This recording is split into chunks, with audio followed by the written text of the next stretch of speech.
Straight ലൈനിലേക്ക് സ്വാഗതം.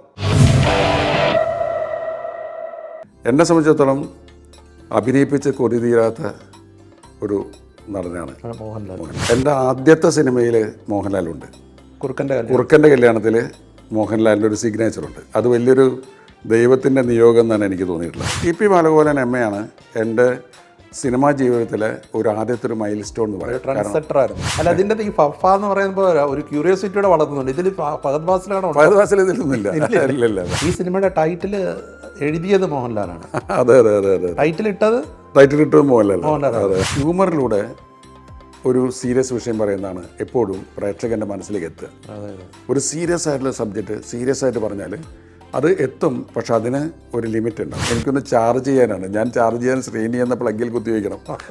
അതിൻ്റെ തമാശ മമ്മൂട്ടി ചോദിച്ച റോളാണ്. വളരെ പ്ലസൻ്റ് ആയിട്ടുള്ള ഒരു ഓണമാണ് നമ്മൾ ആഗ്രഹിക്കുന്നത്. അപ്പോൾ വളരെ പ്ലസൻ്റ് ആയിട്ടുള്ളൊരു സിനിമയായിട്ട് തന്നെയാണ് ഞാൻ ഹൃദയപൂർവ്വം കൊണ്ടുവരുന്നത്. മലയാളി പ്രേക്ഷകർക്ക് മുന്നിൽ യാതൊരു വിശേഷണങ്ങളും ആവശ്യമില്ലാത്ത മലയാളി കുടുംബങ്ങളുടെ സ്വന്തം സംവിധായകൻ പ്രിയങ്കരനായ ശ്രീ സത്യൻ അന്തിക്കാടാണ് നമ്മുടെ ഇന്നത്തെ അതിഥി. ഹൃദയപൂർവ്വം സ്വാഗതം ശ്രീ സത്യേട്ടൻ. നമസ്കാരം. ഇത്തവണത്തെ ഓണത്തെ ഹൃദയപൂർവ്വം വരവേൽക്കാൻ ഒരുങ്ങുകയാണോ? അതെ. ഹൃദയപൂർവ്വം എന്നുള്ള ചിത്രം ഞാൻ മനസ്സിലാക്കിയിടത്തോളം ആഗസ്റ്റ് 28 തിയേറ്ററുകളിൽ എത്തുകയാണ്. അതെ. മോഹൻലാലാണ് നായകൻ. അതെ. അല്ല, ഓണം എന്ന് പറയുന്നത് എപ്പോഴും നമുക്കൊരു സ്നേഹത്തിൻ്റെയും സാഹോദര്യത്തിൻ്റെയും ഒക്കെ ഒരു ഉത്സവമാണ്. അപ്പം വളരെ പ്ലസൻ്റ് ആയിട്ടുള്ള ഒരു ഓണമാണ് നമ്മൾ ആഗ്രഹിക്കുന്നത്.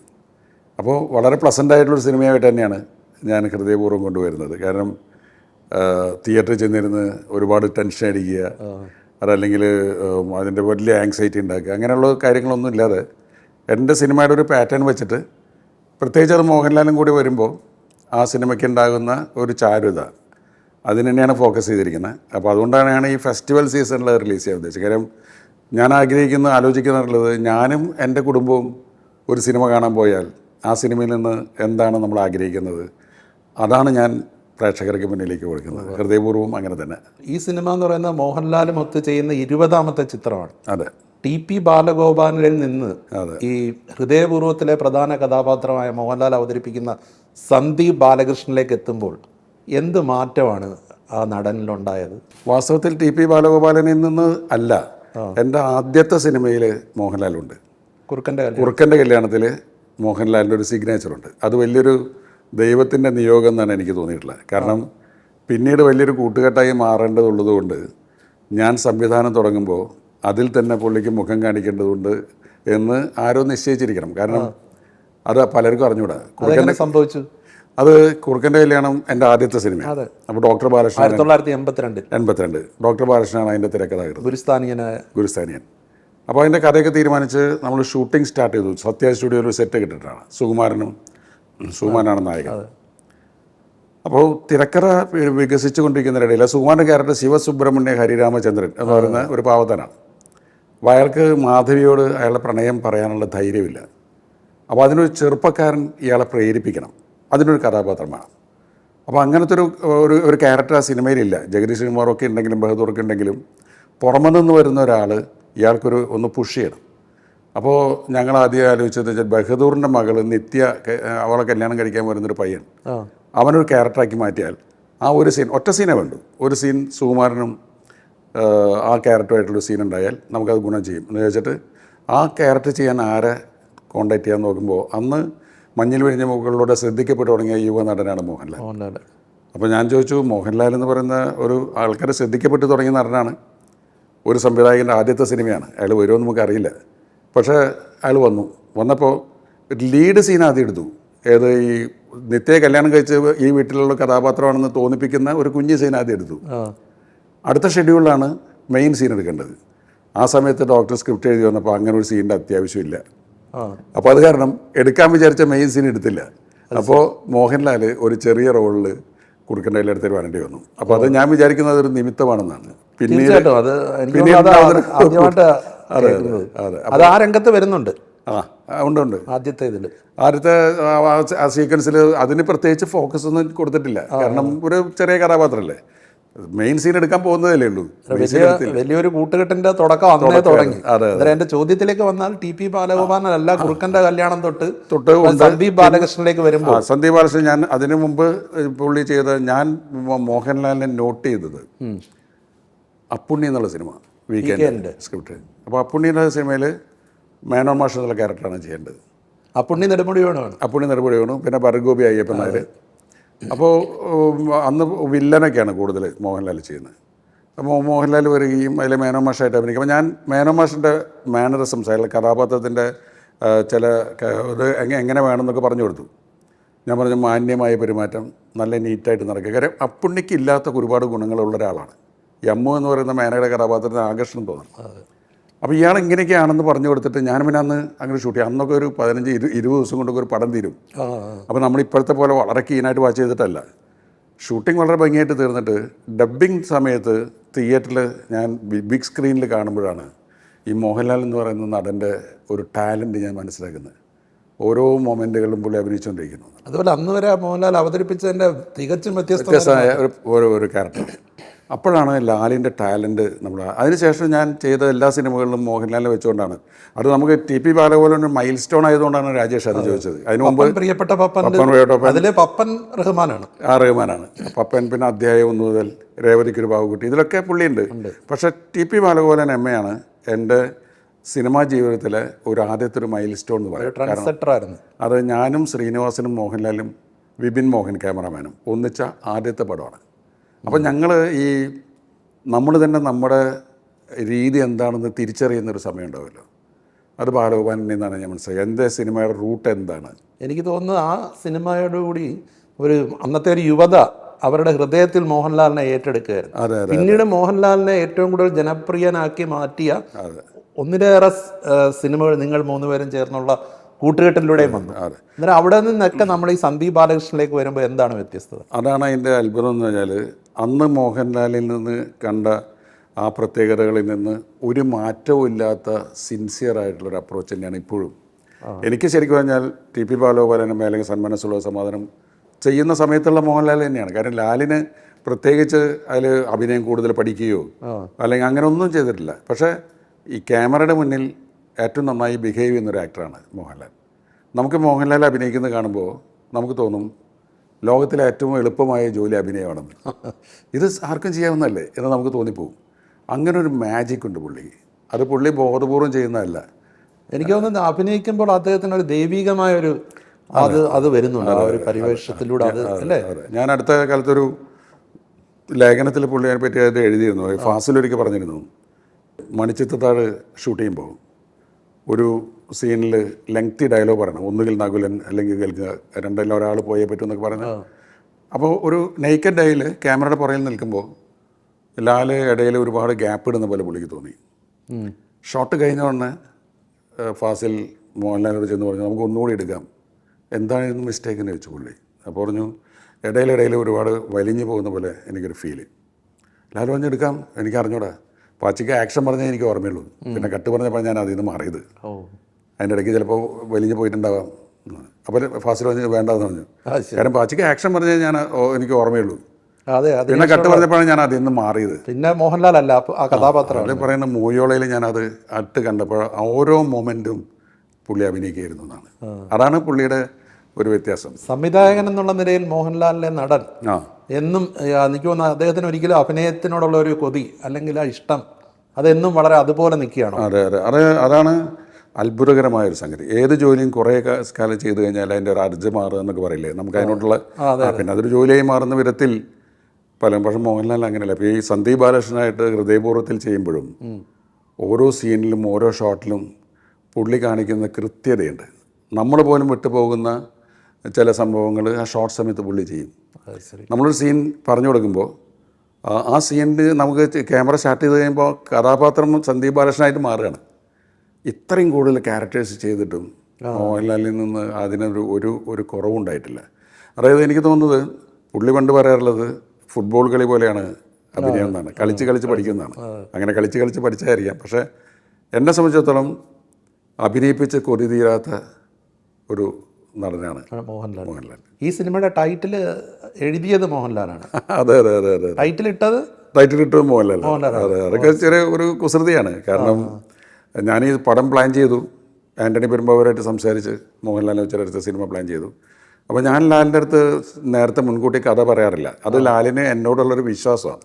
ഞാനത് ചെയ്തോളൂന്ന് പുള്ളിക്ക് അറിയാം. അപ്പോൾ ഞാനിങ്ങനെ പറഞ്ഞിരുന്നു, അമാനുഷികനൊന്നുമല്ല, സാധാരണക്കാരനായ ഒരാളാണ്, അത് മതി എന്ന് പറഞ്ഞു പുള്ളി. അപ്പം അങ്ങനെ ഞാൻ ക്യാരക്ടർ ഡെവലപ്പ് ചെയ്തു, അതിൻ്റെ സ്ക്രീൻ പ്ലേ വർക്ക് ചെയ്യാൻ തുടങ്ങി. അപ്പോൾ ഒരു പ്രൈവറ്റ് അവാർഡ് നൈറ്റ് നടക്കുന്നുണ്ട് ഒരു എറണാകുളത്ത്. അപ്പം എൻ്റെ അടുത്ത് മോഹൻലാൽ ഇരിക്കുന്നു, സൂട്ടൊക്കെ ഇട്ടിട്ട്, അതിന് അവാർഡ് കൊടുക്കുകയൊക്കെ വേണം. അതിൻ്റെ തൊട്ടടുത്ത് ഞാനുണ്ട്, എൻ്റെ അപ്പുറത്ത് സിദ്ദിഖുണ്ട്, എൻ്റെ വൈഫുണ്ട്. അപ്പോൾ എൻ്റെ അടുത്ത് അതിൻ്റെ ഇടയിൽ ചോദിച്ചു, എന്താണ് കഥ? ഞാൻ ഇതിൻ്റെ ഇടയിൽ എങ്ങനെ കഥ പറയാം? അവിടെ സ്റ്റേജിൽ പാട്ടും ഡാൻസ് നടന്നുകൊണ്ടിരിക്കുകയാണ്. അല്ല എന്നാലും എൻ്റെ ക്യാരക്ടർ എന്താണ്? അപ്പം നിവൃത്തിയില്ലാതെ ഞാൻ ചെവിയിലെ ക്യാരക്ടർ പറഞ്ഞു കൊടുത്തു, കഥയുടെ രൂപം പറഞ്ഞു കൊടുത്തു. അപ്പോൾ തന്നെ പുള്ളിക്ക് അത് ഇഷ്ടമായി. അപ്പോൾ കുറച്ച് നേരം ഇങ്ങനെ നോക്കിയിരുന്നു. അപ്പോൾ ഞാൻ വിചാരിച്ച സ്റ്റേജിൽ ഡാൻസ് കാണുകയാണ് എന്നാണ്. പിന്നെ എൻ്റെ തോളി കൈയിട്ട് ചെവിയിൽ പറഞ്ഞു, നമുക്കിതിന് ഹൃദയപൂർവ്വം എന്ന് പേരിട്ടാലോ? ഓ അങ്ങനെയാണ്. അങ്ങനെയാണ് ഹൃദയപൂർവ്വം എന്ന് പേരിട്ടത്. ഇത് ഈ സിനിമയിൽ സത്യേട്ടൻ്റെ 2 മക്കളും അഖിലും അനൂപും. അഖിലിൻ്റെ കഥയും അനൂപ് ചീഫ് അസോസിയേറ്റുമാണ്. ഒരു മക്കളും എല്ലാം കൂടെ, അതായത് അന്തിക്കാട്ടെ പതാക ഇങ്ങനെ ഇവരിലൂടെ ഇങ്ങനെ അക്ഷരാർത്ഥത്തിൽ കുടുംബ സിനിമയാണ്. കാരണം ഇവർ രണ്ടുപേരും ഇപ്പൊ അനൂപ് ഭരണ ആവശ്യമുണ്ട് എടുത്തു, അഖില് പാച്ചു അത്ഭുത വിളക്കും എടുത്തു. അന്നേരം അന്തിക്കാട്ടെ കൊടി ഇങ്ങനെ പാറി പറക്കുകയാണ്. ഈ ഓണത്തിന് ഒരു കുടുംബസമേതമാണ് അല്ലേ? അതെന്റെ എനിക്ക് തോന്നുന്നു മറ്റുള്ളവർക്ക് കിട്ടാത്തൊരു ഭാഗ്യമാണ്. അതെ, ഞാനൊരിക്കലും വിചാരിച്ചിട്ടില്ലല്ലോ ഇവർ സിനിമയിലേക്ക് വരുന്നു, ഇവർ രണ്ടുപേരും സിനിമാ സംവിധായകരാകുന്നു ഞാൻ ചിന്തിച്ചിട്ടേ ഇല്ല. എനിക്ക് തോന്നുന്നു സത്യേട്ടൻ അവരെ രണ്ടുപേരെയും അവിടെ അന്തിക്കാട്ട് ഗവൺമെന്റ് സ്കൂളിൽ പഠിപ്പിച്ചപ്പോൾ, മലയാളം മീഡിയത്തിൽ പഠിപ്പിച്ചപ്പോൾ പലരും പറഞ്ഞ് ഇവരെയൊക്കെ കുറെ കൂടെ ഇംഗ്ലീഷ് മീഡിയത്തിലൊക്കെ വിട്ട് പഠിപ്പിച്ചു. പക്ഷെ അവിടെ പഠിച്ചതുകൊണ്ട് ഇവർക്ക് എഴുതുന്ന കാര്യത്തിലും വായനയിലുണ്ടായിരുന്ന അവരുടെ താല്പര്യം എല്ലാം കൂടി ഇപ്പം വലിയ രീതിയിൽ വന്നില്ലേ? അതെ അതെ അതെ. അത് മാത്രമല്ല ഈ റിയൽ ലൈഫ് കണ്ടു പഠിക്കാമല്ലോ. ഇപ്പോൾ ബസ്സിലൊക്കെ ഇടിച്ച് കയറി സ്കൂളിൽ കോളേജിൽ പോവുക, സ്കൂളിൽ പോവുക, പിന്നെ അവിടുത്തെ തോന്നുന്ന അപ്പോൾ പഠിക്കാൻ മാത്രമുള്ളതല്ലാതെ അതിനപ്പുറത്ത് കുറേ കിട്ടുന്ന ഈ ഗവൺമെൻറ് സ്കൂളിൽ കിട്ടുന്ന ഗുണങ്ങൾ അങ്ങനെയാണ്. അപ്പം എൻ്റെ അടുത്ത് ദാമോദരൻ മാഷ്, ശ്രീനിവാസനൊക്കെ പറഞ്ഞിട്ടുണ്ട് ഇംഗ്ലീഷ് മീഡിയം സ്കൂളിൽ പഠിപ്പിക്കണം. അപ്പോൾ ഞാൻ നോക്കുമ്പോൾ ധാരാളം ആളുകൾ മലയാളം മീഡിയത്തിൽ പഠിച്ചിട്ടുള്ള ആൾക്കാർ നമ്മളെ കണ്ണിൻ്റെ മുമ്പിൽ ധാരാളം ആൾക്കാരുണ്ട്. അപ്പോൾ നന്നാവുന്നവന് എവിടെയെങ്കിലും നന്നാവാം. പക്ഷെ അതുകൊണ്ട് രാജേഷ് പറഞ്ഞ ഗുണം കിട്ടിയത് അവർ 10ാം ക്ലാസ് കഴിയുമ്പോഴേക്കും എസ്കേപ്പ് കാർഡും MT ഒക്കെ വായിച്ചു കഴിഞ്ഞു. അപ്പോൾ അത് അവർക്ക് പിൽക്കാലത്ത് ഒരു സിനിമാ ഡയറക്ടേഴ്സ് ആവുമെന്ന് എനിക്കറിയില്ലായിരുന്നു. പിന്നീട് അവർ IT മേഖലയിലൊക്കെ അവരെല്ലാം ആ രീതിയിൽ പഠിച്ച് ഇംഗ്ലീഷും എല്ലാം വശമാക്കി. അതെ അതെ അതെ. പിന്നെ അവർക്ക് എഴുതാനുള്ള ഒരു വലിയൊരു അടിസ്ഥാനമായി ഇത് മാറി അല്ലേ? അതെ, അത് നമ്മളറിയാതെ കിട്ടുന്ന ഒരു ഇതാണ്. കാരണം എൻ്റെ പുസ്തകങ്ങളൊക്കെ ഒരു ഇടയ്ക്ക് വായിക്കും. ഒരു വായനാശീലം 3 പേർക്കും ഉണ്ടായിരുന്നു. എനിക്ക് 3 കുട്ടികളാണ്. ഇവർ 2 പേരും രണ്ടാമത്തെ ട്വിൻസ്. സിനിമയിലാണ്. ഒരാൾ അരുൺ അല്ലേ? അരുൺ ബിസിനസ്സാണ്. അദ്ദേഹത്തിന് സിനിമയിൽ താല്പര്യമില്ലേ? അവന് സിനിമയിൽ തീരെ താല്പര്യമില്ല. അവനാണ് പക്ഷേ ഏറ്റവും നല്ല ഈ സിനിമ പ്രേക്ഷകനും സിനിമയുടെ ക്രിട്ടിക്കും ഏറ്റവും വലിയ ഹ്യൂമറും അവനാണ്. ഇപ്പം ഈ ഹൃദയപൂർവ്വത്തിൻ്റെ ടീസർ ഭയങ്കരമായിട്ട് പേര്. അപ്പോൾ ടീസർ ചെയ്തത് അനൂപാണ്. ഈ ടീസർ ചെയ്തത്. അപ്പോൾ അനൂപ് ടീസർ അയച്ചിട്ട് അതിൻ്റെ അപ്രൂവലിന് എനിക്ക് അയച്ചപ്പോൾ ഞാൻ പറഞ്ഞു ഇത് കൊടുക്കണോ? കാര്യം ഇതിലിങ്ങനെ മോഹൻലാൽ ഫഫ എന്നതാണ്. അപ്പോൾ ഞാൻ പറഞ്ഞു നമുക്ക് നീ വേറൊരു ടീച്ചർ കൂടി ട്രൈ ചെയ്യാൻ പറഞ്ഞു ഞാൻ അനൂപിൻ്റെ അടുത്ത്. അപ്പോൾ അരുൺ എൻ്റെ അടുത്തുണ്ടായിരുന്നു. അവനിത് കണ്ടിട്ട് പറഞ്ഞു, അച്ഛാ ഇതല്ലേ ടീച്ചർ, ഇതാണല്ലോ അട്രാക്ഷൻ, ഇതാണ്. അപ്പോൾ അവന് ഹ്യൂമറിന് ഭയങ്കര അരുൺ പറയാണ് മൂത്തോൻ. അപ്പോൾ ഇവൻ അനൂപ് അവനെ ചേട്ടനെ വിളിച്ച് നന്ദി പറഞ്ഞു. നീ പറഞ്ഞില്ലായിരുന്നെങ്കിൽ ചിലപ്പോൾ അച്ഛൻ റിജക്ട് ചെയ്തേനെ. അല്ല, അതിൻ്റെ ഈ ഫഫ എന്ന് പറയുമ്പോൾ ഒരു ക്യൂരിയോസിറ്റിയോടെ വളർത്തുന്നുണ്ട്. ഇതിൽ ഫഹദ് ഫാസിലാണോ? ഫഹദ് ഫാസിൽ ഇതിലൊന്നുമില്ല. അല്ല, പക്ഷേ ആ ഒരു ഇതിപ്പോൾ മോഹൻലാൽ പറയുന്നത് അതിനെക്കാട്ടി വലിയ നടന്മാരും ഉണ്ട് ഉണ്ടായിരുന്നു. ശരിക്കും അന്നേരം ഹൃദയപൂർവ്വത്തിലേക്ക് വരും മുമ്പ് ഇടയ്ക്ക് ഫഹദ് ഫാസിലിനെ കുറിച്ച് ഇപ്പോൾ ഫഹദ് ഫാസിലിൻ്റെ പല ഇപ്പോൾ ദിലീഷ് പോത്തൻ്റെ സിനിമകൾ അല്ലെ ശ്യാം പുഷ്കറിൻ്റെ അതിലൂടെയൊക്കെ വലിയ രീതിയിൽ ഫഹദ് ഫാസിൽ എന്ന നടനെ പുറത്തു കൊണ്ടുവരുന്നു എന്ന് പറയുമ്പോഴും ഇന്ത്യൻ പ്രണയകഥ, ഞാൻ പ്രകാശൻ, ശരിക്കും ആ ഒരു നടൻ്റെ ആ ഒരു ഒറിജിനാലിറ്റി പുറത്തു കൊണ്ടുവന്നത് സത്യേട്ടനാണ്. ആ ഒരു നടനെ എങ്ങനെ കാണുന്നു? അല്ല, ഈ ഫഹദ് ഫാസിലിന് എനിക്ക് വളരെ മുമ്പ് തന്നെ ഫഹദ് ഫാസിലിൻ്റെ ഒരു ടാലൻറ്റിനെ പറ്റി എനിക്ക് തോന്നലുണ്ടായിരുന്നു. ഞാൻ ഫാസിലിനോട് പറഞ്ഞിട്ടുണ്ട്. പണ്ട് ഫാസിലിൻ്റെ വീട്ടിൽ ഞാൻ നമ്പർ 1 സ്നേഹതീരമൊക്കെ ഫാസിലാണ് അതിൻ്റെ വർക്കിനൊക്കെ പോകുമ്പോൾ കുട്ടിയാണ്. അപ്പോൾ ഇവൻ്റെ ഒരു ചേഷ്ടകളും ഇവൻ്റെ ഒരു മുഖവും കണ്ണും ഒക്കെ നമുക്ക് ഭയങ്കരമായിട്ട് അട്രാക്ട് ചെയ്യും. ഞാൻ പണ്ട് പറഞ്ഞിട്ട് ഇവനെ അഭിനയിപ്പിക്കാട്ടോ ഫാസിലെ എന്ന് പറഞ്ഞാൽ അവൻ പഠിക്കട്ടെ എന്ന് പറഞ്ഞു പുള്ളി. അത് കഴിഞ്ഞിട്ട് ഈ രഞ്ജിത്ത് ചെയ്തൊരു 10 കഥകളുടെ ഒരു കേരള കഫേ ഒരു ഷോർട്ട് ഫിലിം കണ്ടിട്ട് എനിക്ക് ഇവനും ഭയങ്കര ഇഷ്ടമായി. വൃത്തം ചെയ്യാൻ അപ്പോൾ ഞാൻ ഫാസിലിനെ വിളിച്ചോട് പറഞ്ഞു, ഞാൻ കഥ തുടരുന്നു ചെയ്യുന്ന സമയമാണ്, അപ്പോൾ ഇവനെ ഞാനൊന്ന് അഭിനയിപ്പിച്ചേക്കും. അപ്പോൾ അവൻ എന്നെ ഞങ്ങൾ കണ്ടു സംസാരിച്ചു. അപ്പോൾ എനിക്ക് തോന്നി അങ്ങനെ ഒരു ചെറിയ റോളിൽ വരേണ്ട ആളല്ല, ഇവനെ നമുക്ക് പിന്നീട് ഉപയോഗിക്കാം എന്ന് വെച്ചിട്ട് അന്ന് തൊട്ട് ഈ പുള്ളിയുള്ള ഒരു പ്രതിഭ എനിക്ക് തോന്നിയിരുന്നു. പിന്നെ ഫഹദ് അഭിനയിക്കുന്നത് കണ്ടിട്ട് നമ്മൾ പലപ്പോഴും അത്ഭുതപ്പെട്ടു പോയിട്ടുണ്ടല്ലോ. ഈ മോഹൻലാലിനെ നമ്മൾ ആദ്യം കാണുമ്പോൾ നോട്ട് ചെയ്ത പോലെ തന്നെ ശ്രദ്ധിച്ച ഒരു ആക്ടറാണ് ഫഹദ് ഫാസിൽ. അപ്പം ഇന്ത്യൻ പ്രണയത ചെയ്യുന്ന സമയത്ത് വെച്ചാൽ പുള്ളി കുറച്ച് ഹൈടെക് ഒരു ക്യാരക്ടേഴ്സ് ചെയ്യുന്ന ബർമുടക്കിട്ട് ചെയ്യുന്ന ഒരാളായിരുന്നു. ഒരു മുണ്ടും ഷർട്ടും ഇട്ടിട്ട് ശരിക്കുള്ള ഒരു ആക്ടർ എന്നുള്ള നിലയിൽ ഒരു വലിയ പരിണാമമായിരുന്നു. അതെ അതെ അതെ അതെ. അപ്പോൾ ഞാനും ഇക്ബാൽ കുറ്റിപ്പുറാണ് അത് എഴുതിയത്. ഇക്ബാലിനോട് ഞാൻ പറഞ്ഞു നമുക്ക് ഫഹദിനെ ഒരു അപ്പിയറൻസ് വേറെ കൊടുക്കാം, ഒരു ഖദർ മുണ്ടും ഷർട്ടും, ഒരു യൂത്ത് കോൺഗ്രസ് സാറിൻ്റെ പ്രതിനിധി എന്നൊക്കെ വന്നിട്ട് അത് എന്തൊരു മനോഹരമായിട്ടാണ് പുള്ളി ചെയ്തത്. ഐമനം സിദ്ധാർത്ഥൻ. അല്ല, ആ സിനിമയെക്കുറിച്ച് പറയുമ്പോൾ അത് ഒരു ആദർശവും അതേസമയം ഒരുപാട് മോഹങ്ങളും ഉള്ള ഒരു യുവ നേതാവായിട്ടാണ് വരുന്നത്. പക്ഷെ ഗാന്ധിജിയെ അവിടെയും സത്യേട്ടൻ അവതരിപ്പിച്ചു. ഇതിനു മുമ്പ് നാടോടിക്കാറ്റ് എന്നുള്ള സിനിമയിൽ ഇവര് പോലീസ് സ്റ്റേഷനിൽ വരുമ്പോൾ ഒരുപാട് ടെൻഷൻ അടിച്ച് ഇങ്ങനെ ഇതിപ്പോ ഇവരെ ഇറക്കി വിടുവോ അല്ല പിടിക്കുമോ എന്നുള്ളത് ഇരുന്നപ്പോ ഫോട്ടോ മതിലേൽ ഇങ്ങനെ ഗാന്ധിജിയുടെ ഫോട്ടോ കാണുമ്പോൾ വളരെ ആശ്വാസം കൊണ്ടൊരു ചിരി ചിരി. ഗാന്ധിജി ആണോ ശരിക്കും ഒരു മോഡൽ? അല്ല, ഗാന്ധിജി ഞാൻ ഏറ്റവും കൂടുതൽ ശ്രദ്ധിക്കുകയും പഠിക്കാൻ ശ്രമിക്കുകയും എന്നെ ഏറ്റവും കൂടുതൽ ആകർഷിക്കുകയും ചെയ്ത ഒരു നേതാവ് എന്ന് പറയാൻ പറ്റില്ല, നമ്മളൊരു ആത്മീയ ഗുരുവാണ്. ഗാന്ധിയെ പറ്റി കൂടുതൽ മനസ്സിലാക്കും തോറും നമുക്ക് ഗാന്ധിസത്തിനോട്, അല്ലെങ്കിൽ നമുക്കൊരിക്കലും ഗാന്ധിയെ പോലെ ആവാൻ സാധിക്കില്ല. പക്ഷേ ആ ഒരു മനുഷ്യൻ ആ കാലഘട്ടത്തിൽ ഉണ്ടാക്കിയെടുത്തിട്ടുള്ള പുള്ളിയുടെ സ്വന്തം ജീവിതം കൊണ്ട് ഉണ്ടാക്കിയെടുത്തിട്ടുള്ള ഒരു രീതിയുണ്ട്, അത് നമുക്ക് അനുകരിക്കാൻ പോലും പറ്റാത്ത വിധത്തിൽ മഹത്താണ്. ഒരുപക്ഷെ സിനിമയുടെ ആഡംബരത്തിൽ അഭിരമിക്കാതെ അന്തിക്കാട്ടെ ഗ്രാമത്തിൽ തന്നെ ഇപ്പോഴും താമസിക്കുകയും നല്ല ശീലങ്ങൾ വെച്ച് പുലർത്തുകയും ചെയ്യുന്നതൊക്കെ ഈ ലളിത ജീവിതം നയിക്കുന്നതുമൊക്കെ അതിൻ്റെ ഒരു സ്വാധീനം കൂടെ ആയിരിക്കത്തില്ല ഗാന്ധിജി? അത് അറിയാതെ സംഭവിക്കുന്നു. നമുക്ക് നാളെ തൊട്ട് ലളിത ജീവിതം ആരംഭിക്കാമെന്ന് പറയാൻ പറ്റില്ലല്ലോ. അത് ഞാൻ ഏറ്റവും കൂടുതൽ കംഫർട്ടബിൾ ആയിട്ടുള്ള ജീവിതമാണ് ഞാൻ അനുഭവിച്ചുകൊണ്ടിരിക്കുന്നത്. ഞാൻ അതിൽ ഏറ്റവും കൂടുതൽ ആനന്ദിക്കുന്നുണ്ട്. ഇപ്പോൾ അന്തിക്കാട് ഇപ്പോൾ സിനിമ ഇല്ലാത്ത സമയത്ത് മുഴുവൻ വീട്ടിൽ തന്നെയാണ്, അന്തിക്കാടും പരിസരത്തും ഒക്കെയാണ്. അത് മനഃപൂർവ്വം അങ്ങനെ ഒരു പരിണമിക്കാമെന്ന് വിചാരിച്ചിട്ടില്ല. ഞാൻ ഏറ്റവും കൂടുതൽ കംഫർട്ടബിൾ ആണ് എൻ്റെ ഭാര്യയും ഞാനും എൻ്റെ കുട്ടികളും. കൃഷിയും. അന്തിക്കാട് ഒരു കാർഷിക ഗ്രാമമാണ്. അപ്പം ഞാൻ അന്ന് ഈ മദ്രാസിൽ ഡയറക്ഷൻ പഠിക്കാൻ പോയ സമയത്ത് തന്നെ ഞാൻ ആലോചിച്ചിരുന്നു, ഒരു സ്വന്തം തീരുമാനങ്ങൾക്ക് ഒരു വാല്യൂ വരുന്ന കാലത്ത്, അതായത് ഞാൻ എങ്ങനെ സിനിമ ചെയ്യാം ഇതൊക്കെ എനിക്ക് തീരുമാനിക്കാൻ പറ്റുന്നൊരവസ്ഥയാൽ ഞാൻ നാട്ടിൽ സെറ്റിൽ ചെയ്യാം എന്ന് പണ്ട് തൊട്ടേ വിചാരിച്ചിരുന്നു. അതെ. ഹൃദയപൂർവ്വത്തിൽ മാളവിക മോഹനാണോ നായിക? അതെ അതെ അതെ, മാളവിക. അതുപോലെ സംഗീത് പ്രതാപ്, അതിൻ്റെ പുതിയ തലമുറയിലെ സംഗീതം വെളിപ്പെടുത്താവുന്ന സവിശേഷതകൾ എന്തൊക്കെയാണ്? അല്ല, അത് ശരിക്കും പറഞ്ഞാൽ ഒരു 2 ജനറേഷനാണ്. അപ്പം മോഹൻലാലും ഉണ്ട്, സിദ്ദിഖ് ഉണ്ട്, ലാലു ലസ് ഉണ്ട്, ജനാർദ്ദനുണ്ട്. അതേസമയം തന്നെ പുതിയ തലമുറയിലെ സംഗീത് പ്രതാപും മാളവിക മോഹനും, പിന്നെ കുറേ ഈ ഇൻസ്റ്റാഗ്രാമിലൊക്കെ റീൽസ് ഇടുന്ന പുതിയ പിള്ളേരുണ്ട്, 2-3 പിള്ളേരുണ്ട്. ഈ താഹയുടെ മകൻ, പിന്നെ ദേവരാജൻ, അങ്ങനെയൊക്കെയുള്ള അവരൊക്കെ നമ്മളിതിൽ ഇൻക്ലൂഡ് ചെയ്തിട്ടുണ്ട്. അപ്പോൾ അത് എന്തുകൊണ്ടാണെന്ന് വെച്ചാൽ ഈ സിനിമയുടെ ഒരു സത്യസന്ധത പാലിക്കാൻ നമുക്ക് ഇവരൊക്കെ ഉപയോഗിക്കാം. പിന്നെ മോഹൻലാലിൻ്റെ കൂടെ സംഗീത് പ്രതാപ് വരുമ്പോൾ ഒരു ഡിഫറെൻറ്റ് കോമ്പിനേഷൻ വരികയാണ്. ഇപ്പോൾ പണ്ട് മോഹൻലാലും ജഗതി, അല്ലെങ്കിൽ മോഹൻലാലും ശ്രീനിവാസനും ഒക്കെ ഉണ്ടായിരുന്ന പോലെ ഈ അമൽ ഡേവിസ് എന്നുള്ള ക്യാരക്ടറോട് പ്രേമലുവിലെ ഏറ്റവും കൂടുതൽ ആളുകൾ ആകർഷിച്ച ഒരു നടനാണ് സംഗീത്. അപ്പം സംഗീതും ലാലും കൂടി വരുമ്പോൾ കോമ്പിനേഷൻ ഈ പടത്തിലെ ഹൈലൈറ്റാണ്. കാര്യം സ്വാഭാവികമായ അഭിനയത്തിൻ്റെ ഉസ്താദുകളാണ് രണ്ടാളും. ലാലിൻ്റെ കൂടെ ഒപ്പം നിൽക്കാൻ ഇവന് സാധിക്കുന്നു. അതിന് മോഹൻലാലിനെയാണ് അതിൽ ഏറ്റവും കൂടുതൽ സംഭവിക്കുന്നത്. കാര്യം സംഗീതത്തിന് ആദ്യം ഒരു അകൽച്ച, ദൂരെ ലാൽ സാറിൻ്റെ കൂടെ നിൽക്കുക എന്നുള്ള ഒരു സംഭവം ഉണ്ടായിരുന്നല്ലോ.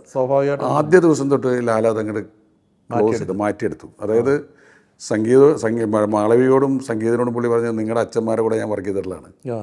മാളവിയുടെ അച്ഛൻ കെ യു മോഹനൻ വളരെ ഫേമസ് ക്യാമറമാനാണ്. സംഗീതിൻ്റെ അച്ഛൻ പ്രതാപൻ ജയനമേഴ്സിൻ്റെ കൂടെ ക്യാമറ യൂണിറ്റിലുണ്ടായിരുന്ന ആളാണ്. അപ്പോൾ ഇവരെ കൂടെ അന്ന് തൊട്ട് ഒരു ഫ്രണ്ട്സായി. സംഗീതം ഏറ്റവും കൂടുതൽ ചിരിച്ചത് മുഴുവൻ ലാലിൻ്റെ കൂടെയുള്ള സീക്വൻസുകളിലാണ്. അപ്പോൾ ഇവർ ഫ്രീ ആകുമ്പോഴാണ് ഇവരിൽ നിന്ന് കൂടുതൽ ഇത് കിട്ടുന്നത്. ഈ കുടുംബാന്തരീക്ഷം സിനിമയിൽ മാത്രമല്ല ലൊക്കേഷനിൽ പോലും സൃഷ്ടിക്കുന്നത് എങ്ങനെയാണ്? അത് അങ്ങനെ സൃഷ്ടിച്ചു പോകുന്ന കാര്യം, ഞാൻ എപ്പോഴും ഒരു സിനിമ ചെയ്യുന്നു, അതിൻ്റെ ഡയറക്ടർ ക്യാപ്റ്റൻ എന്നൊക്കെ പറഞ്ഞിട്ട് അങ്ങനെ അതിൻ്റെ തൊപ്പിയണിഞ്ഞ് നിൽക്കുന്ന ഒരാളൊരു സിനിമ എന്ന് പറഞ്ഞാൽ എല്ലാവരും കൂടിയാണ് സിനിമ. അത് എൻ്റെ മനസ്സിലുള്ള ഒരു ആശയമാണ് സിനിമയായി മാറുന്നത്. ഞാനാണ് ഒരു ഡയറക്ടർ കാഴ്ചപ്പാടിലാണ്. പക്ഷെ അതിന് ഞാൻ മാത്രം വിചാരിച്ചാൽ പോരല്ലോ, ഓരോരുത്തരുടെ കോൺട്രിബ്യൂഷൻസും ആ സിനിമയിലുണ്ടാവണം. അപ്പോൾ നമ്മുടെ സെറ്റിൽ വന്നു കഴിഞ്ഞാൽ ലൈറ്റ് ബോയ് ആണെങ്കിലും സെറ്റ് ബോയ് ആണെങ്കിലും ആർട്ട് അസിസ്റ്റൻ്റ് ആണെങ്കിലും മേക്കപ്പ് ചെയ്യുന്നവനാണെങ്കിലും എല്ലാവരും എന്നോട് വളരെ ഫ്രീ ആയിട്ട് ഇടപെടാൻ പറ്റും. അവർക്ക് നിർദ്ദേശങ്ങൾ ഞാൻ സ്വീകരിക്കാറുണ്ട്.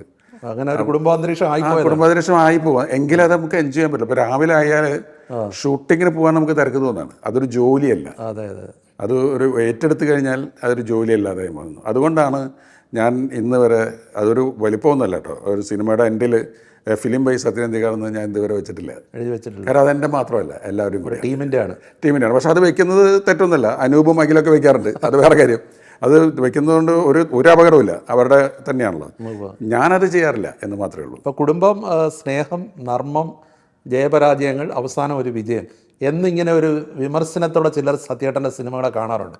പക്ഷേ ഒരു പ്രേക്ഷകൻ്റെ മനസ്സിൽ പതിയുന്ന രീതിയിൽ ആ ദൃശ്യാവിഷ്കാരം, ഇപ്പം തിരക്കഥകളുണ്ട്, അഭിനേതാക്കളുടെ അഭിനയമുണ്ട്, ആ ദൃശ്യാവിഷ്കാരം ഇത്രയും ഭംഗിയായി നിർവഹിക്കുന്ന സംവിധായകൻ്റെ റോൾ, അതുകൊണ്ടാണല്ലോ ഈ സിനിമ പ്രേക്ഷകർ ഇഷ്ടപ്പെടുന്നതും വൻ വിജയമായി മാറുന്നതും.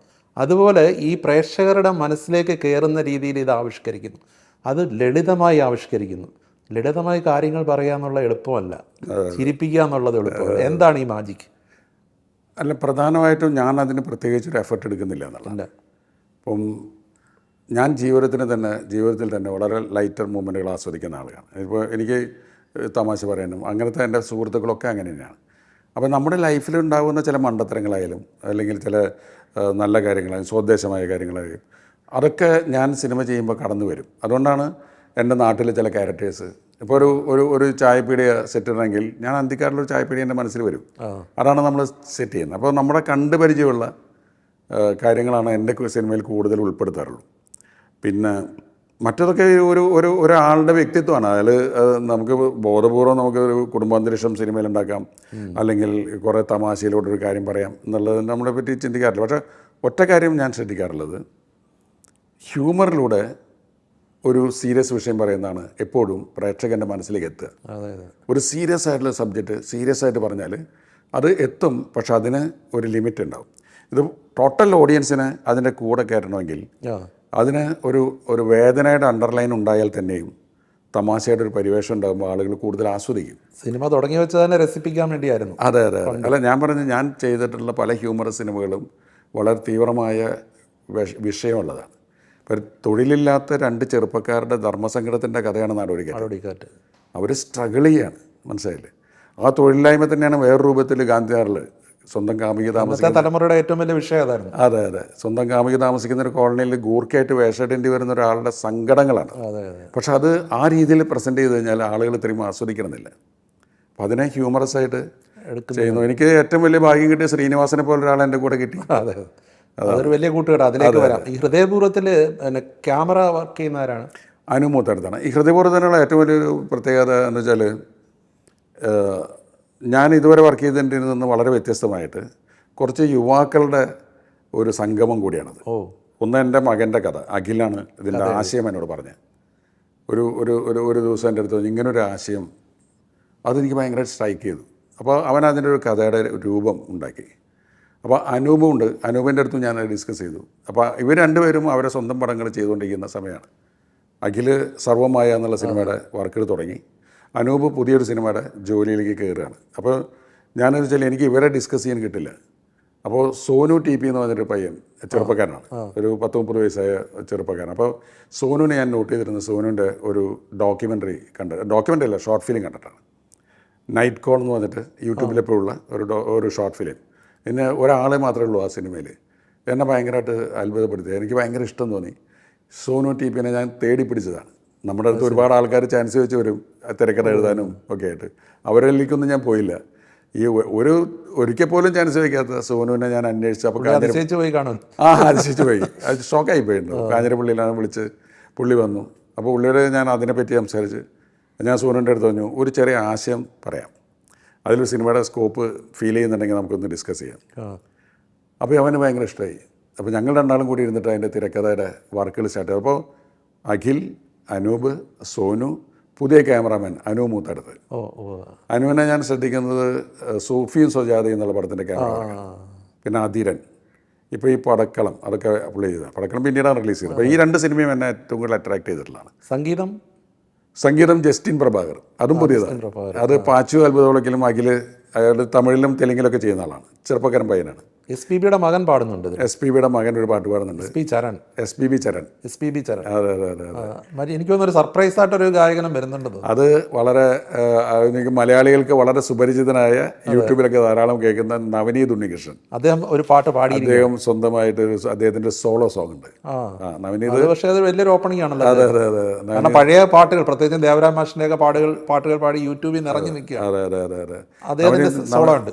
നവനീതിൻ്റെ പാട്ടുകളും നവനീത് പാട്ടിനെ പറ്റി നരേറ്റ് ചെയ്യുന്നതൊക്കെ എനിക്ക് ഭയങ്കര ഇഷ്ടമാണ്. ഞാൻ പലപ്പോഴും ഫോളോ ചെയ്യാറുണ്ട്. ഞാൻ മാത്രമല്ല, മോഹൻലാൽ അടക്കം അത് കാണാറുള്ളതാണ്.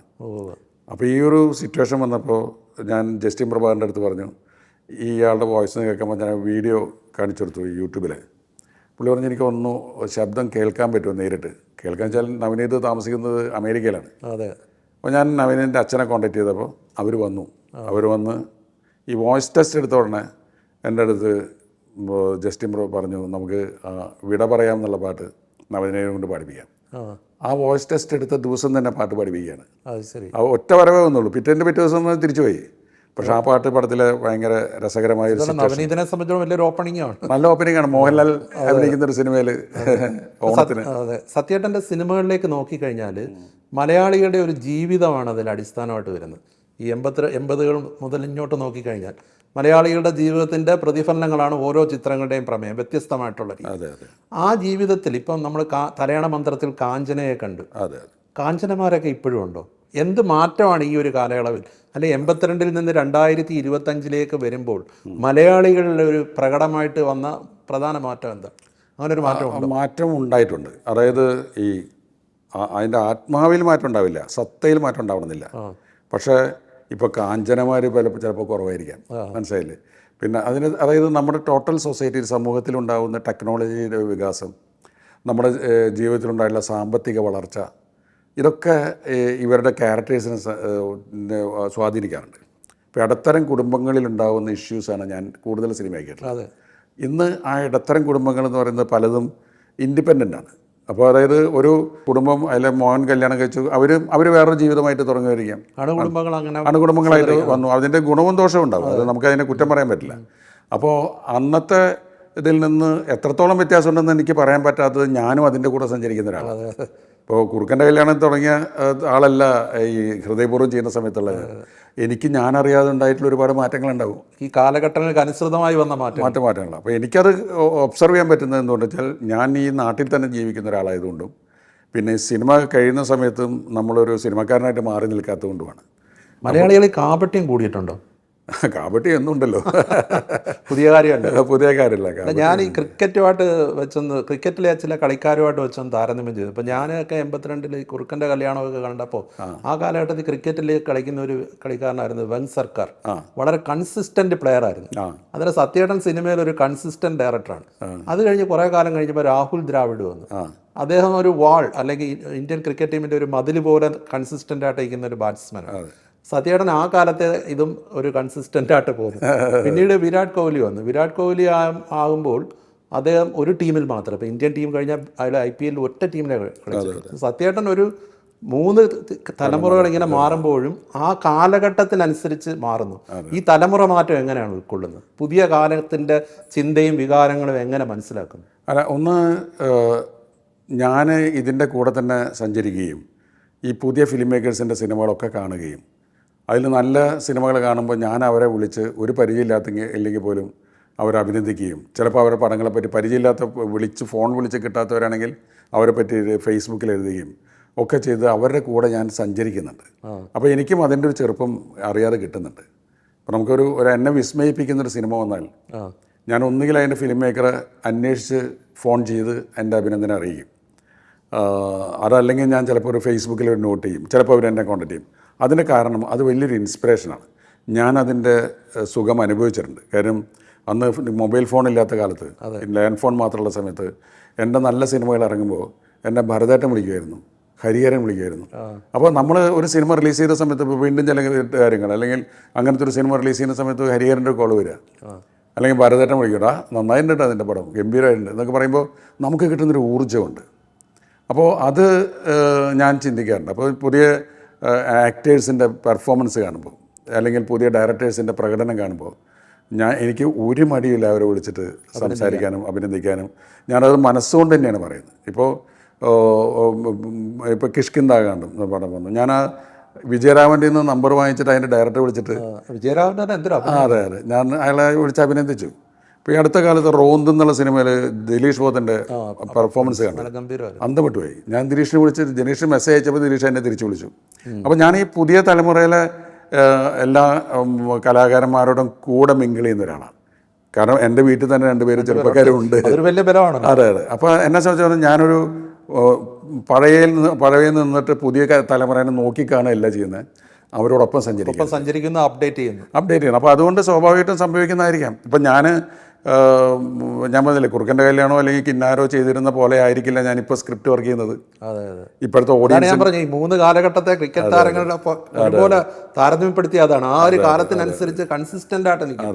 ഇപ്പൊ മറ്റൊരു കാര്യം, ഇപ്പൊ 82-ലാണ് കുറുക്കൻ്റെ കല്യാണം വന്നതെങ്കിലും 70-കളുടെ പകുതിയോടുകൂടി ഈ ഡോക്ടർ ബാലകൃഷ്ണൻ്റെയൊക്കെ ഒപ്പം പ്രവർത്തിച്ചു തുടങ്ങി.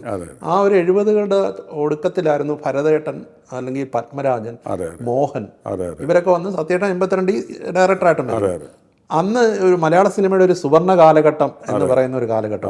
ഇവരുടെയൊക്കെ സിനിമ കാണുമ്പോൾ എന്താ തോന്നിയത്? പക്ഷേ സത്യേട്ടൻ സ്വന്തം ട്രാക്കിലൂടെ അല്ലെങ്കിൽ ഒരു വ്യക്തിമുദ്ര പതിപ്പിച്ച് ആ വഴിക്ക് പോവുകയും ചെയ്തു. ഇവരുടെ സിനിമ ഏതെങ്കിലും രീതിയിൽ എന്താ ഇനിയുള്ള കാലത്ത് നമ്മുടെ ചിന്ത മാറ്റി അല്ലെങ്കിൽ അങ്ങനെ ഒരു ഉത്കണ്ഠ അങ്ങനെ എന്തെങ്കിലും അന്ന് ആ കാലത്ത് ഉണ്ടായിട്ടുണ്ടോ? അല്ല, ഈ ഇപ്പം ഭരതേട്ടൻ്റെയും അല്ലെങ്കിൽ KG ജോർജിൻ്റെയും അല്ലെങ്കിൽ മോഹൻ്റെയും ഒക്കെ പത്മരാജൻ്റെ ഒക്കെ കഥകളും സിനിമകളും നമ്മളെ ഏറ്റവും കൂടുതൽ ഇൻസ്പയർ ചെയ്യുന്നതാണ്. അത് അവർ മഹാന്മാരായ കലാകാരന്മാരാണ്. അവരുടെ സിനിമകളും അല്ലെങ്കിൽ അവരുടെ ചിന്തകളോ കണ്ട് നമ്മൾ അത്ഭുതപ്പെട്ട് നിൽക്കുക എന്നല്ലാതെ എനിക്ക് അറിയാവുന്ന ചില മേഖലകളിലൂടെ മാത്രമേ ഞാൻ സഞ്ചരിക്കാറുള്ളൂ. ഇപ്പോൾ കുഞ്ഞുണ്ണി മാഷ് ഒരിക്കൽ എഴുതിയിട്ടുണ്ടല്ലോ, ആന പോകുന്ന പൂമരത്തിൻ്റെ ചോടെ പോകുന്ന ആരടോ, ആരനുമല്ല കൂരനുമല്ല കുഞ്ഞുണ്ണി മാഷും കുട്ടികളും. വലിയ വലിയ മരങ്ങൾ വള്ളത്തോളും കുമാരനാശാനും ഒക്കെ അങ്ങനെ നിൽക്കുന്നുണ്ട്. പക്ഷേ കുഞ്ഞുണ്ണി മാഷിൻ്റെ ഒരു ലൈനെ കൂടെ കടന്നു പോവുകയാണ്. അല്ല, പക്ഷെ ഇവരൊക്കെ ഉള്ള കാലത്തും KG ജോർജും ഒക്കെ ഉള്ള കാലത്തും സത്യേട്ടൻ്റെ ഒരു പാത അതുപോലെ ഇങ്ങനെ സുഗമമായിട്ട് ഒരു നദി പോലെ ഒഴുകുന്നുണ്ട്. അത് നമ്മൾ അറിയാതെ വന്ന് ചേരുന്നതാണ്. ഞാനൊരു 3 or 4 അല്ലെങ്കിൽ അതിനേക്കാൾ കുറച്ച് കൂടുതൽ പടങ്ങൾ ചെയ്ത് കഴിഞ്ഞിട്ടാണ് എൻ്റെ റൂട്ട് ഇതാണെന്ന് ഞാൻ തന്നെ തിരിച്ചറിയുന്നത്. കാര്യം ഒരു സീൻ കൺസീവ് ചെയ്യുമ്പോൾ എനിക്ക് ഇഷ്ടപ്പെട്ടത് ഇതാണ് എന്ന് നമ്മൾ തിരിച്ചറിയണം. അതിന് പറ്റുന്ന റൈറ്റേഴ്സും കൂടി വരുമ്പോൾ അതിന് കുറേ കൂടി ഭംഗി ഉണ്ടാകുന്നു. ഇപ്പോൾ ശ്രീനിവാസനോ അല്ലെങ്കിൽ ലോഹിദാസോ രഘുനാഥ് പലേരിയോ ഒക്കെ ഉണ്ടാകുമ്പോൾ ഞാനൊരു എപ്പോഴും റൈറ്റേഴ്സിനെ കൂടുതൽ ഡിപ്പെൻഡ് ചെയ്യുന്ന ഒരു ഡയറക്ടറാണ്.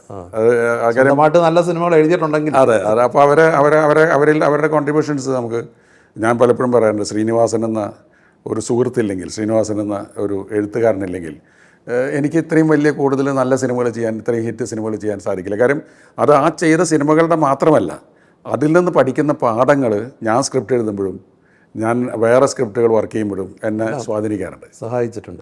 രഘുനാഥ് പലേരി ആണെങ്കിലും ലോഹിതദാസ് ആണെങ്കിലും സ്ക്രിപ്റ്റ് എഴുതി തന്നിട്ടുണ്ട്. അതെ.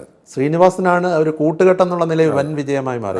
പക്ഷെ ഇതേ ശ്രീനിവാസൻ തന്നെ പ്രിയദർശന് വേണ്ടിയും കമലിന് വേണ്ടിയും ഒരുപാട് തിരക്കഥകൾ എഴുതുന്നു. പക്ഷെ അവർക്കൊക്കെ എഴുതുമ്പോൾ ഇല്ലാത്ത ഒരു പണത്തൂക്കം കൂടുതൽ, അല്ലെ ഒരു അല്പം മുഹബത്തൂടെ ഇട്ട് സത്യേട്ടൻ്റെ സിനിമകൾക്ക് ശ്രീനിവാസൻ സംഭാവന ചെയ്തിട്ടില്ലേ? അത് ഞങ്ങൾ രണ്ടുപേരും ഓൾമോസ്റ്റ് ഒരേ വിധത്തിൽ ചിന്തിക്കുന്നവരാണ്.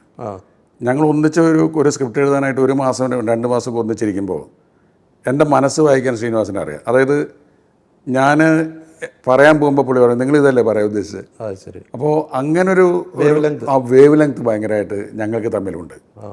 അപ്പോൾ അത് ഞങ്ങൾ രണ്ടുപേരും ജീവിതത്തിൻ്റെ സാഹചര്യങ്ങൾ, വളർന്ന സാഹചര്യങ്ങൾ, ഇപ്പോൾ പ്രിയൻ വളർന്ന സാഹചര്യത്തിലല്ല ഞാൻ വളർന്നത്, പക്ഷേ ഞാൻ വളർന്ന സാഹചര്യം തന്നെയാണ് ഓൾമോസ്റ്റ് ശ്രീനിവാസൻ്റെ നാട്ടിലുണ്ടായിരുന്നത്.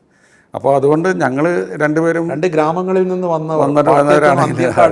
സ്വയം മലയാള സിനിമ കൈയടക്കുകയായിരുന്നു. അതെ, തിരിച്ചറിയാൻ പറ്റുന്ന നമ്മളൊരു ഹ്യൂമർ സാധനം പറഞ്ഞാൽ അത് പെട്ടെന്ന് തിരിച്ചറിയാൻ പറ്റുന്ന ഒരാളാണ് ശ്രീനിവാസൻ. പ്രത്യേകിച്ച് ശ്രീനിവാസൻ എഴുതിയ ഡയലോഗുകളിൽ സത്യേട്ടൻ്റെ സിനിമകളിലെ ഡയലോഗ്, ഇപ്പം പോളണ്ടിനെ കുറിച്ച് ഒരക്ഷരം പറയുന്നത്, അല്ലെ നമുക്ക് ഈ ബുദ്ധി നേരത്തെ തോന്നാത്ത എന്താണെന്ന്, അതുപോലെ എന്ത് മനോഹരമായ നടക്കാത്ത അങ്ങനെയുള്ള ഇതല്ല, ഈ പോളണ്ടിനെ കുറിച്ച് ഒരു അക്ഷരം പറയുന്നുള്ളത് എപ്പോഴാണ് അത് പൊട്ടി വീഴുന്നത്? അത്ഭുതകരമായ സംഭവം എന്നറിയോ, ഞാനും ശ്രീനിവാസനും ഒന്നിച്ച് വർക്ക് ചെയ്യുന്ന പല സിനിമകളിലും ഓൾമോസ്റ്റ് എല്ലാ സിനിമകളിലും ഈ സ്ക്രീൻ പ്ലേ ആണ് ഡീറ്റെയിൽ ആയിട്ടുണ്ടാവും. അത് ഞങ്ങൾ ഒന്നിച്ചിരുന്നിട്ടാണ് സ്ക്രീൻ പ്ലേ വർക്ക് ചെയ്യുന്നത്.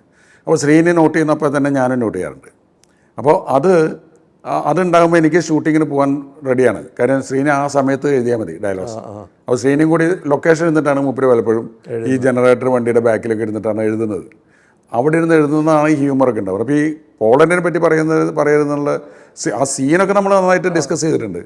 ആ സീൻ ഷൂട്ട് ചെയ്യാൻ തുടങ്ങുന്നതൊക്കെ തൊട്ട് മുമ്പാണ് അത് എഴുതി കിട്ടുന്നത്. എഴുതി കിട്ടി ഞാൻ അവിടെ നിന്ന് വായിച്ച് ചിരിച്ചു പോയി പോളണ്ടിനെ പറ്റി പറയുന്നത്. പുള്ളി ഇങ്ങനെ ഒരു ആഷ് കളർ ഷർട്ട് ഇട്ടിട്ട് ലൈറ്റിൻ്റെ പിന്നിൽ ഇങ്ങനെ കൈ കെട്ടി നിൽക്കുന്നത് എനിക്ക് ഓർമ്മയുണ്ട് ഞാൻ ഈ സീൻ വായിക്കുമ്പോൾ.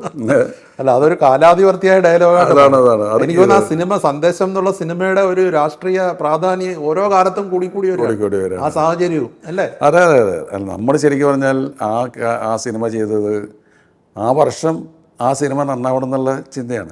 അല്ലാതെ കാലാകാലം 32 വർഷത്തിന് ശേഷവും ഇത് ഡിസ്കസ് ചെയ്യപ്പെടുന്നതും ഓരോ തെരഞ്ഞെടുപ്പ് കഴിയുമ്പോഴും അതിന്റെ ക്ലിപ്പിംഗ്സ് TV-യിൽ വരുന്നൊന്നും വിചാരിച്ചിട്ടല്ല നമ്മൾ അന്ന് ഷൂട്ട് ചെയ്തിട്ടുള്ളത്. ഇപ്പൊ ഒരുപാട് ട്രോളുകൾ ആ സിനിമയിൽ തന്നെയാണല്ലോ. അപ്പം രക്ഷപ്പെടണമെന്ന് മാത്രമേ നമ്മൾ വിചാരിച്ചിട്ടുള്ളൂ. അപ്പുറത്തെ രാഷ്ട്രീയ സാഹചര്യം വെച്ചിട്ട് അത് കേരളത്തിലെ രാഷ്ട്രീയ സാഹചര്യം വല്ലാതെ മാറിയിട്ടില്ല.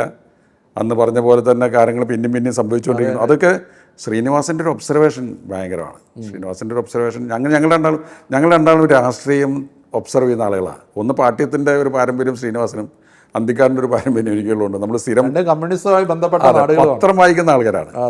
ഇക്കാര്യം പത്രവായന ഉണ്ടാകുമ്പോഴാണ് നമുക്ക് ഇതിലേക്കൊക്കെ. അപ്പോൾ നമ്മളെല്ലാ പത്രങ്ങളും വായിച്ചിട്ട് നമ്മൾ മനസ്സിലേക്ക് എടുക്കുന്ന ചെറിയ സംഗതികളുണ്ടല്ലോ. അപ്പോൾ അത് നമ്മളെ സംബന്ധിച്ചിടത്തോളം ഏറ്റവും ഹ്യൂമർ പൊളിറ്റിക്സിലാണ്. പുറമെ നിന്ന് നോക്കുമ്പോൾ അവർ വളരെ സീരിയസ് ആണ്.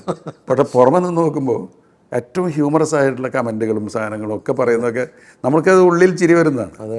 അപ്പോൾ അത് സിനിമയാക്കിയപ്പോൾ നമ്മൾ അതിൻ്റെ സറ്റയർ സാധനങ്ങൾ മുഴുവൻ യൂസ് ചെയ്തതാണ്.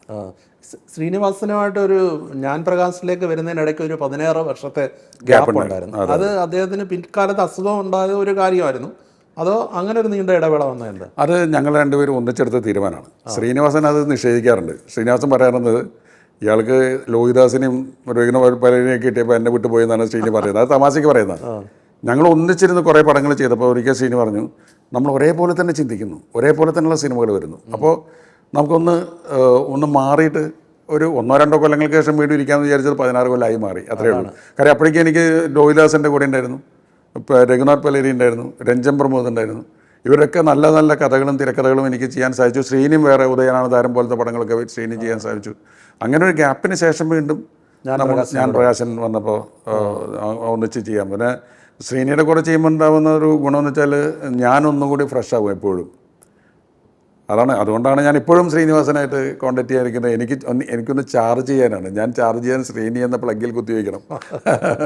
സത്യനന്ദകാട് ശ്രീനിവാസൻ മോഹൻലാൽ എന്ന് പിന്നീട് പക്ഷേ അതിനൊരു അവസരം ഉണ്ടായില്ല അല്ലേ? അത് അവസരം ഉണ്ടായിക്കൂടാന്നൊന്നുമില്ല. കാരണം നമ്മൾ പ്രെഡിക്റ്റ് ചെയ്യുന്ന പോലെയല്ലോ ജീവിതം. ശ്രീനി ഇപ്പോൾ ആരോഗ്യത്തിലേക്ക് തിരിച്ചു വന്നുകൊണ്ടിരിക്കുകയാണ്. അപ്പോൾ അതിനത് പിന്നെ ശ്രീനി ഇപ്പം ഞാൻ ഒരു 1-2 ആഴ്ച കൂടുമ്പോൾ ശ്രീനിവാസനെ പോയി കാണാറുണ്ട്. അപ്പോൾ അതായത് സംസാരിക്കുമ്പോഴുള്ള ഒരു ചെറിയ ആരോഗ്യ പ്രശ്നം മാത്രമേ ഉള്ളൂ. പിന്നെ സ്വാഭാവികമായിട്ടും ഹെൽത്തിൻ്റെ ഇഷ്യൂസ് ഉണ്ട്. പക്ഷേ പഴയതിനേക്കാളും ബ്രൈറ്റാണ് ബുദ്ധിയും ഓർമ്മയും ഹ്യൂമറും. അപ്പം എൻ്റെ വീട്ടിലേക്ക് കഴിഞ്ഞ കുറച്ച് നാൾ മുമ്പ് എൻ്റെ വീട്ടിലേക്ക് പുള്ളിയും ഭാര്യയും കൂടി ആ വഴിക്ക് പോകുന്ന സമയത്ത് അവിടെ കയറി. അപ്പോൾ അവിടുത്തെ കുറച്ച് നാട്ടുകാർ കാണാൻ വന്നു. ശ്രീനേട്ട എങ്ങനെയുണ്ട് അസുഖമൊക്കെ വളരെ നന്നായി പോകുന്നു. അത് സ്പോണ്ടേനിയസ് ആണ്.